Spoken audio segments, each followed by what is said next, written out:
આજે અનિરુદ્ધસિંહ જાડેજા જૂનાગઢ જેલમાં પોપટ સોરઠિયા હત્યા કેસમાં સરેન્ડર કરશે। અનિરુદ્ધસિંહ જાડેજાને તત્કાલીન ધારાસભ્ય પોપટ સોરઠિયા હત્યા કેસમાં 4 અઠવાડિયામાં હાજર થવા હાઈકોર્ટે હુકમ કર્યો હતો।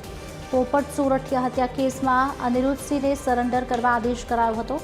આ ઉપરાંત દરરોજ હાજરી પુરાવાનો અને પાસપોર્ટ જમા કરાવવાનો પણ આદેશ કરાયો હતો। પોપટ સોરઠિયા હત્યા કેસમાં જૂનાગઢ જેલમાં હાજર થવા જઈ રહેલા અનિરુદ્ધસિંહની અમિત ખૂંટ આત્મહત્યા કેસમાં પણ ધરપકડ થઈ શકે છે। અનિરુદ્ધસિંહના સરેન્ડર પહેલા વહેલી સવારથી જ રાજકોટ પોલીસ એલર્ટ મોડ પર છે।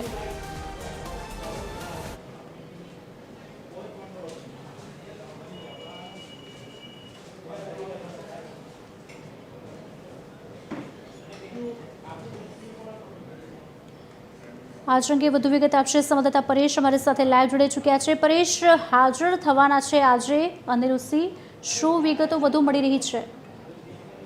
ચોક્કસથી જણાવવામાં આવે તો રીબડાના અનિરુદ્ધસિંહ જાડેજા આજે બપોરે 3 કલાકે જૂનાગઢ જિલ્લા જેલ ખાતે સરેન્ડર કરવાના છે।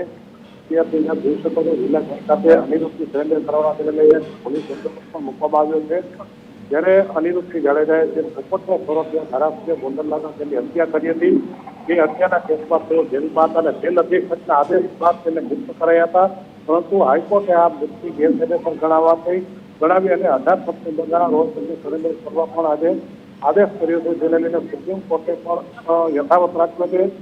સંભવિત છે અનિરુદ્ધસિંહ જાડેજા પર અમિત ખૂંટ હત્યા કેસના પણ ગંભીર આરોપ છે। ત્યારે ગોંડલના જે અમિત ખૂંટ તેની આગોતરા જામીન પણ અરજી નામંજૂર કરી હતી અને તેમને રાજદીપસિંહની આગોતરા જામીન પણ કોર્ટ દ્વારા રદ કરવામાં આવી હતી। સંભવિત આજે પોલીસ દ્વારા તેમને અમિત ખૂંટની આત્મહત્યા કેસમાં પણ તેની અટકાયત કરવામાં આવી છે। તો તેને બપોરે 3 વાગ્યાનો જે સમય આપવામાં આવ્યો છે, જે જિલ્લા જેલ જૂનાગઢ છે ત્યાં અનિરુદ્ધસિંહ રીબડાના તેઓ સરેન્ડર કરે તેવી શક્યતાઓ થઈ રહી છે।